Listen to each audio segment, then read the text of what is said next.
आज राष्ट्रीय परिषद की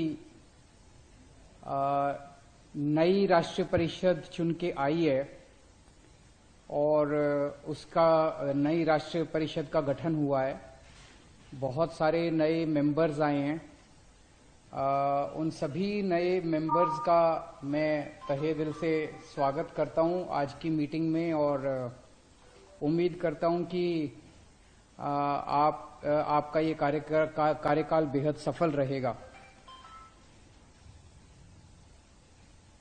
पिछले 1.5-2 साल से पूरा देश, पूरी दुनिया इस सदी की सबसे मुश्किल महामारी से जूझ रही है। 1918 के आसपास स्पेनिश फ्लू आया था, वो भी इसी तरह से खतरनाक था। 100 साल के बाद अब इस किस्म की दोबारा बीमारी आई है। इस दौरान आपकी आम आदमी पार्टी की दिल्ली सरकार ने अपने स्तर के ऊपर बेहद प्रयास किए, अच्छे प्रयास किए दिल्ली के अंदर, जिसके बारे में चारों तरफ चर्चा है। मैं ये नहीं कह रहा कि दूसरों ने प्रयास नहीं किए, सभी राज्य सरकारों ने प्रयास किए, सभी सरकारों ने प्रयास किए, केंद्र सरकार ने प्रयास किए, सभी लोगों ने प्रयास किए। उसी तरह से आम आदमी पार्टी की दिल्ली सरकार ने भी प्रयास किए, दिल्ली के 2 करोड़ लोगों के साथ मिलकर प्रयास किए। जो काम किए गए उनमें बहुत सारी ऐसी चीजें थी जो पहली बार हुई। जैसे शुरू में प्लाज्मा थेरेपी आई थी। प्लाज्मा थेरेपी दिल्ली में पहली बार इस्तेमाल की गई। प्लाज्मा बैंक, दुनिया का पहला प्लाज्मा बैंक दिल्ली में खोला गया ILBS में, और फिर दूसरा प्लाज्मा बैंक भी दिल्ली में खोला गया LNJP हॉस्पिटल में। दिल्ली ने होम आइसोलेशन की टेक्निक पूरी दुनिया को दी। कोरोना की वजह से, कोरोना पे काम करते हुए doctors, nurses, paramedic staff, corona warriors, अगर कोई शहीद हुए तो उनके परिवार को 1-1 करोड़ रुपए की सहायता राशि दी गई। इस तरह से कई सारे प्रयास थे जो दिल्ली में आपकी सरकार ने पहली बार किए, जिनकी चारों तरफ सराहना हुई है। हम सब लोगों ने मिलकर कोरोना पे काबू पाया और मैं भगवान से उम्मीद करता हूं कि आने वाले समय में अब कोरोना दोबारा ना हो। तीसरी वेव कहा जा रहा है, लेकिन मैं उम्मीद करता हूं कि तीसरी वेव ना आए। देश भर से मेरे पास खबरें आ रही थी कि आम आदमी पार्टी के कार्यकर्ताओं ने अपने अपने स्तर के ऊपर कोरोना काल के दौरान लोगों की खूब मदद की। एक एक खबर जो है वो दिल को बहुत शांति देती थी, दिल को बहुत सुकून देती थी। इसी के लिए तो आम आदमी पार्टी बनी है। चारों तरफ अपने अपने किस्म किस्म के अपने हीरो पैदा हो रहे थे। दिल्ली में दिलीप पांडे की खूब चर्चा होती थी। अगर दिल्ली में किसी के कोई हो, दिलीप पांडे को फोन कर दो, खाना नहीं मिल रहा, कुछ नहीं मिल रहा। और इस तरह के ढेरों दिलीप पांडे थे पूरे देश के अंदर आम आदमी पार्टी में।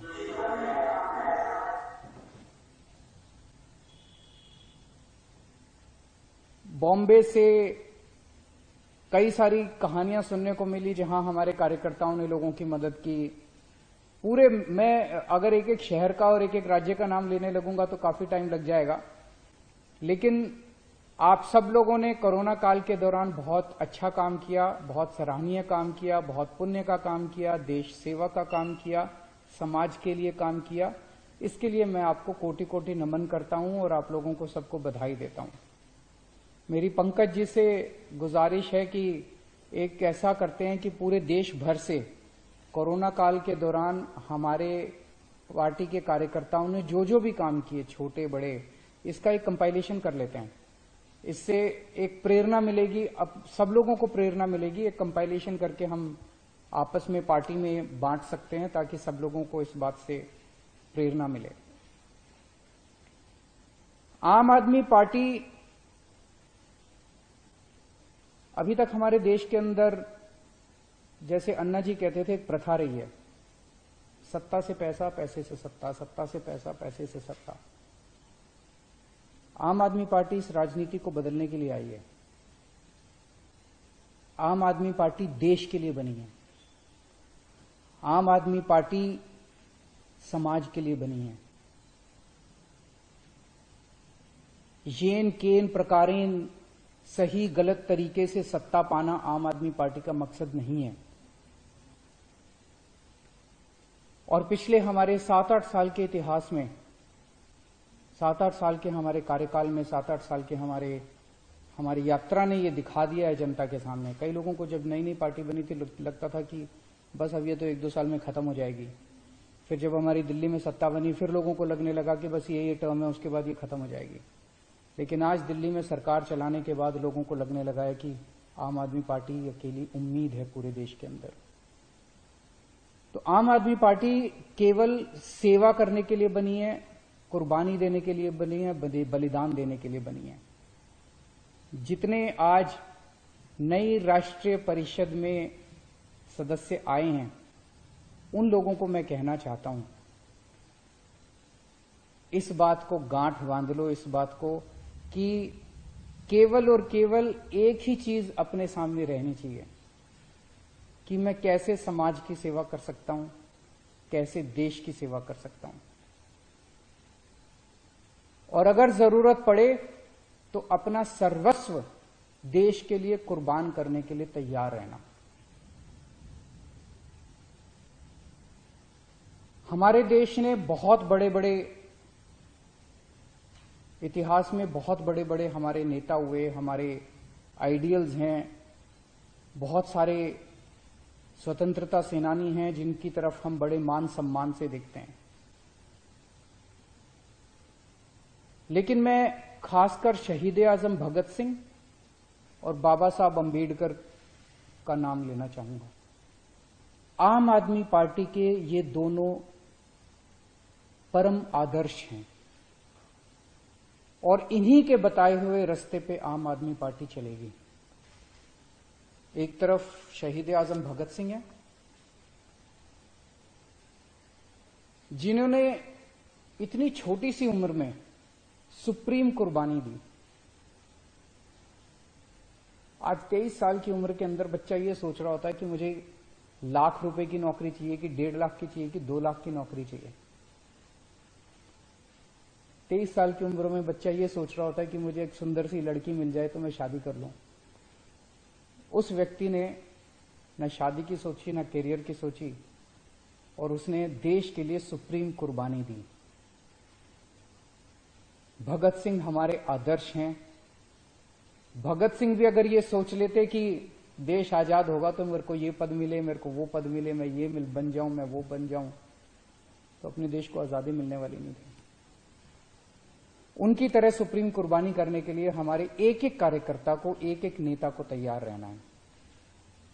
बाबा साहब अंबेडकर ने पूरी जिंदगी संघर्ष किया, संघर्ष की मिसाल थे वो। एक इतने छोटे से बैकग्राउंड से आए थे, कितने गरीब परिवार से आए थे, दलित वर्ग से आए थे, जिसमें उन्होंने इतना संघर्ष किया। और उस जमाने में उन्होंने विदेशों से 2-2 डॉक्टरेट की पीएचडी की डिग्री हासिल की और वापस आके देश का संविधान बनाया। डॉक्टर भीमराव अंबेडकर हमारे आदर्श हैं। इन दोनों से प्रेरणा लेके आप लोग काम करना। हमेशा से मैं एक बात बोलता हूं, जब भी कोई नया कार्यकर्ता, जब भी कोई नया नेता आता है, कि आम आदमी पार्टी में कभी भी पद की इच्छा मत करना। मैं ये बन जाऊं, मैं वो बन जाऊं, मेरे को ये पद मिल जाए, मेरे को वो पद मिल जाए, मेरे को टिकट मिल जाए।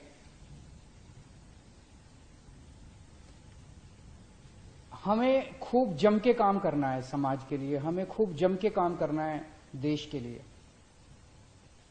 अपने अपने क्षेत्र के अंदर काम करते रहो, खूब काम करो, जम के काम करो। आपके अंदर का आनंद काम से आना चाहिए, पद मिलने से नहीं आना चाहिए। नहीं मिलेगा कभी भी, कोई भी पद मिल जाए आपको, दिल खुश हो ही नहीं सकता।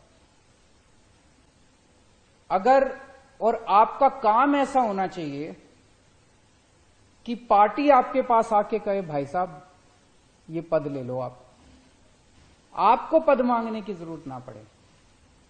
अगर आप मेरे पास आके कहते हो अरविंद जी मुझे ये पद दे दो, अरविंद जी मुझे ये टिकट दे दो, इसका मतलब आप उसके काबिल नहीं हो, आपको मांगने की जरूरत पड़ रही है। ऐसा काम करो कि अरविंद जी आपके पास आके कहेंगे भाई साहब मैंने आपका काम देखा है, आपका काम सुना है, आप ये पद ले लीजिए, आप ये जिम्मेदारी ले लीजिए, आप यहां की टिकट लेके चुनाव लड़िए। ये बड़ी बात होगी। और ऐसे हैं बहुत सारे लोग जिनको मैं खुद जाके बोलता हूं कि आप ये पद ले लीजिए, आप ये टिकट ले लीजिए यहां से। अगर आपके मन में कोई स्वार्थ इच्छा जाग जाती है पद की, तो इसका मतलब मन में कुछ स्वार्थ जाग गया। और जब किसी के मन में स्वार्थ जाग जाता है तो फिर उससे सेवा नहीं होती, फिर वो सेवा करने के नाकाबिल हो जाता है। किसी के मन में स्वार्थ अगर जाग जाए तो वो 24 घंटे इसी तिगड़म में रहता है कि मैं ऐसे कर लूं, मेरे को अब ये पद चाहिए, मैं ऐसे करूं, मैं ऐसे करूं, मेरे को अब ये टिकट चाहिए, मैं इसको नीचा दिखा दूं, मैं ये षड्यंत्र करूं, मैं ये झूठ बोल दूं। फिर वो इसी तिगड़म में रहता है 24 घंटे, फिर वो सेवा नहीं कर सकता, सेवा करने के नाकाबिल हो जाता है वो। इसलिए ये बहुत जरूरी है कि ये पद की लालसा और पद की इच्छा हमें छोड़नी पड़ेगी, नहीं तो हम जिस मकसद से आम आदमी पार्टी बनाई, मैं नहीं चाहता कोई ऐसा समय आए जिस दिन आम आदमी पार्टी की तरफ लोग देख के कहें अरे ये तो बीजेपी जैसी हो गई, अरे ये तो कांग्रेस जैसी हो गई, अरे तो दूसरी पार्टी जैसी हो गई। कोई फायदा नहीं है, हम इसलिए तो नहीं आए थे, इसलिए तो आम आदमी पार्टी नहीं बनाई हम लोगों ने। अगर आपके मन में किसी भी वक्त मन टटोल के देखते हैं और पद की इच्छा जाग गई, तो उसका एक तरीका है उसको कंट्रोल करने का। अगर आप दिन में 8 घंटे काम कर रहे हैं, 10 घंटे काम करना शुरू कर दो, 12 घंटे काम करना शुरू कर दो, 14 घंटे काम करना शुरू कर दो। खूब सेवा करो, जितनी सेवा करोगे, जितना तप करोगे, जितनी तपस्या करोगे, उतना अहम पिघलता जाएगा और उतनी ये इच्छा जो है ये पिघलती जाएगी। लेकिन ये जो पद की इच्छा रहती है, इसको हमें त्यागना पड़ेगा। हम देखते हैं दूसरी पार्टियों में क्या हाल है, एक एक पद के लिए, एक एक टिकट के लिए 10-10 लोगों में मार भिड़े पड़े हैं, एक दूसरे से लड़ रहे हैं, एक दूसरे से लोग षड्यंत्र रचे जा रहे हैं, टूट रही हैं पार्टियां। क्या हम चाहते हैं कि हमारी पार्टी के साथ कभी भी ऐसा हो? अगर ऐसा होता है तो एक इतनी बड़ी उम्मीद और इतनी बड़ी आशा खत्म हो जाएगी।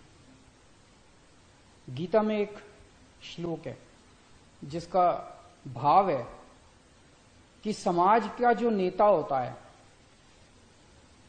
उसकी तरफ सारा समाज देखता है, उसका आचरण जो है वो बहुत जरूरी होता है उस नेता का।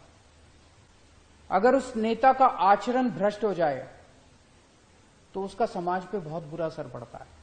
ये श्री कृष्ण अर्जुन जी को तब कहते हैं जब उनके मन में, वो कहते हैं कि अगर ये कायर भाव तुम्हारे मन में आ गए तो इसका न केवल तुम्हारे ऊपर, पूरे समाज के ऊपर गलत असर पड़ेगा। आज पूरा देश आम आदमी पार्टी की तरफ देखता है। ईमानदार राजनीति की बात होती है तो आम आदमी पार्टी की तरफ देखते हैं। पूरे देश में शिक्षा की बात होती है तो मनीष सिसोदिया जी की तरफ देखते हैं। अगर हमें स्वास्थ्य की बात करते हैं तो मोहल्ला क्लिनिक की चर्चा होती है चारों तरफ देश के अंदर। आज आम आदमी पार्टी कई नए आदर्श तैयार कर रही है, तो इसीलिए कभी भी गलत रास्ते पे मत चल पड़ना, पद की प्रतिष्ठा की इच्छा मत करना। जैसे सेवा कर रहे हो ऐसे सेवा करते रहना और खूब सेवा करना। और मैं उम्मीद करता हूं कि जिस मकसद से हम सब लोगों ने मिलकर आम आदमी पार्टी बनाई है वो मकसद हमारा जरूर पूरा होगा। आज राष्ट्रीय परिषद में जितने नए सदस्य आए हैं उन सबको मैं दिल से बहुत बहुत शुभकामनाएं देता हूं। नमस्कार।